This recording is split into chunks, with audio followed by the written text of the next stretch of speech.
नमस्कार, मैं हूं आलोक मेहता। एडिटर्स आई में आपका स्वागत है। हमारा अनुरोध है कि आप एडिटर्स आई देखें, लाइक करें, सब्सक्राइब करें, मित्रों और ग्रुप्स को फॉरवर्ड करें और उनसे भी कहें कि वे भी सब्सक्राइब करें ताकि अधिकाधिक लोगों तक हमारी बात पहुंच सके और उनकी राय और आपकी राय हमें मिले, इसका हमेशा स्वागत है।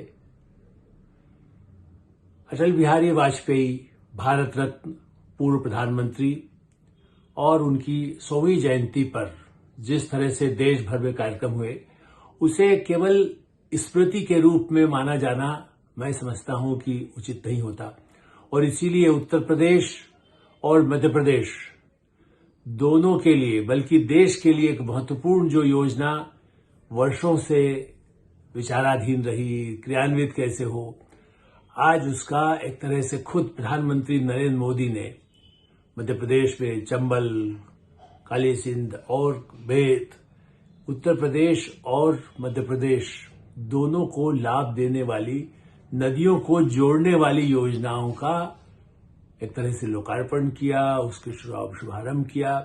और ये एक संदेश है, नदियों को जोड़ने की योजनाएं, जल संसाधन के बारे में पहले विचार नहीं किया जाता था, केवल समझ जाता था ये कैसा मंत्रालय है, यहां तो कुछ लाभ होता नहीं है, मंत्री खास करके जो बनते थे।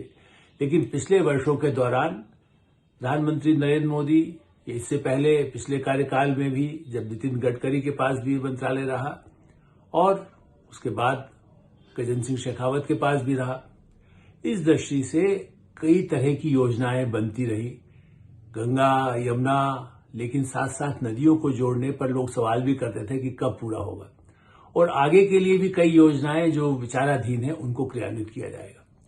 तो सामाजिक समरसता के साथ समाज का विकास केवल जयंती पर केवल याद कर लें, फूल चढ़ा दें, उनके स्मृति स्मारकों पर जाकर के आप केवल प्रार्थना कर लें, ये सच्ची श्रद्धांजलि नहीं होती। सच्ची श्रद्धांजलि ये है कि उनके बताए रास्ते पर चले। और इसलिए मुझे याद आता है अटल बिहारी वाजपेयी जी से मैं 72 से मेरा मिलना होता रहा। वो प्रतिपक्ष के नेता रहे, वो इमरजेंसी में जेल में रहे, उसके बाद जब जेल से आए तब उनसे मिलना हुआ। जब वो जनता पार्टी के विदेश मंत्री बने तब भी उनका इंटरव्यू मैंने किया, आज भी मेरे पास वो सुरक्षित है, बड़ा लंबा चौड़ा इंटरव्यू विदेश मामलों पर, भारत की राजनीति पर। उनके साथ नानाजी देशमुख, लाल कृष्ण आडवाणी रहे उस समय में, उनसे बातचीत के अवसर मिले। तो जो देश के लिए, राष्ट्र के लिए जो उनके विचार थे प्रतिपक्ष में, उसके बाद सत्ता में आकर के जो उन्होंने किया और एक जो नए लोग तैयार किए, उनमें नरेंद्र मोदी भी एक सबसे प्रमुख है, जिनको आज देश के प्रधानमंत्री के रूप में दुनिया जानती है।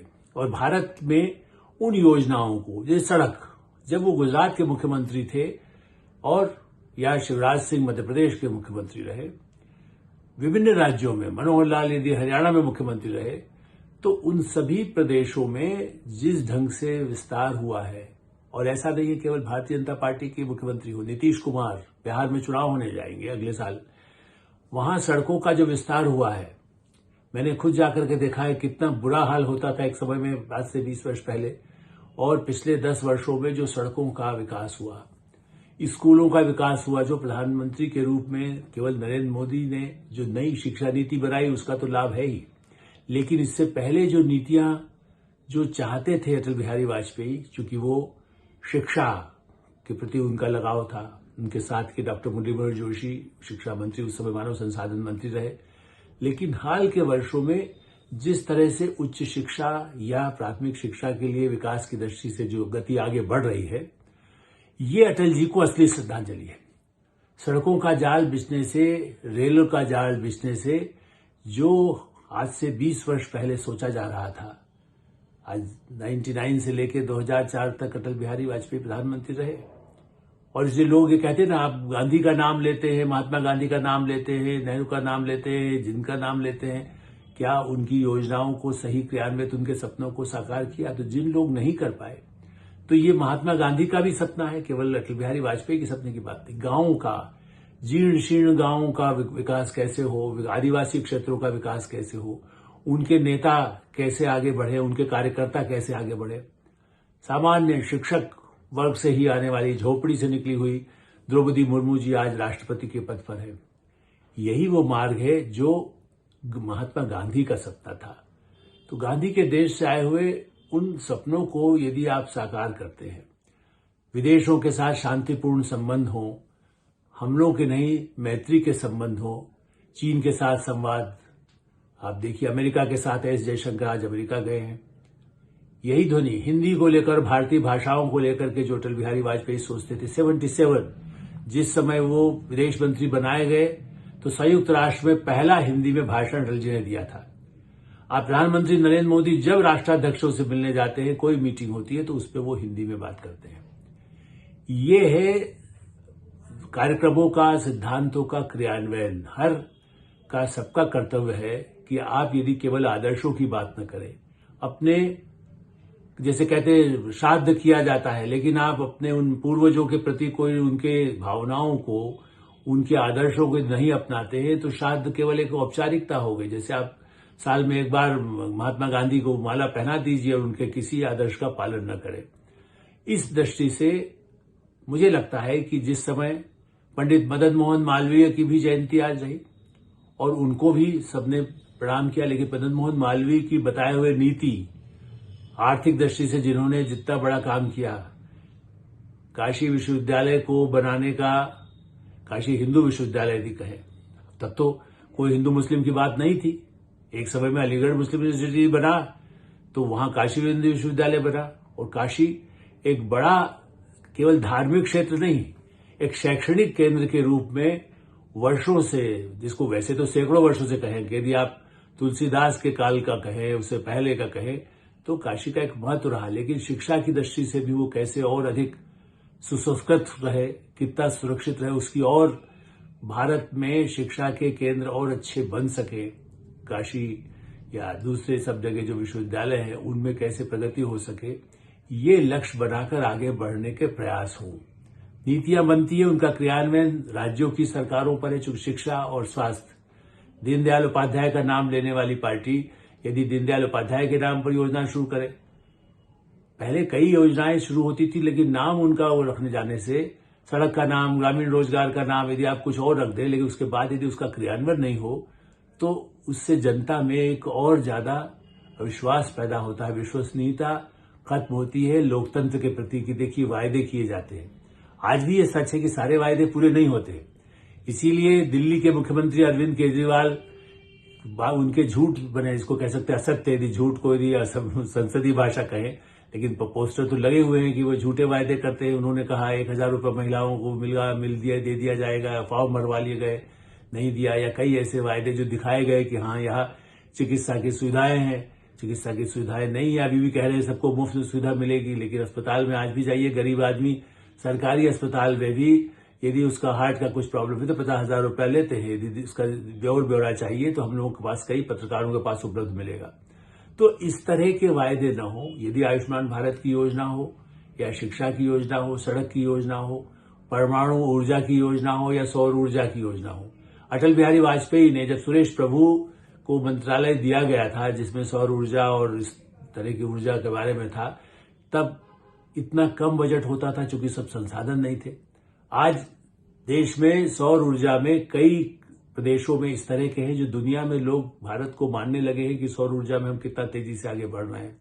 हमारे यहाँ उस तरह से सौर ऊर्जा को विकसित करने के लिए, सौर ऊर्जा को बढ़ाने के लिए, खास करके मध्य प्रदेश, गुजरात, राजस्थान, ऐसे कई प्रदेशों में, साउथ में भी, और खास करके आदिवासी इलाकों में सौर ऊर्जा से किसानों को जो लाभ मिल रहा है और मिलेगा, ये प्रगति और विकास के रथ की बात है। जब आप गलतियों की बात कर सकते हैं, जहां गड़बड़ियों की बात करते हैं, वहां इसकी चर्चा भी होनी चाहिए। मैं मानता हूं कि उसमें 100% न ऊर्जा के क्षेत्र में प्रगति हो सकती है, सड़क में भी गड़बड़ हो सकती है। नितिन गडकरी तो मानते ही हैं कि हम यदि जहां पर सड़क निर्माण में गड़बड़ हुई फिर उससे सबसे कड़ा से कड़ा जुर्माना उस ठेकेदार से वसूलने का प्रावधान हमने टेंडर में किया हुआ है।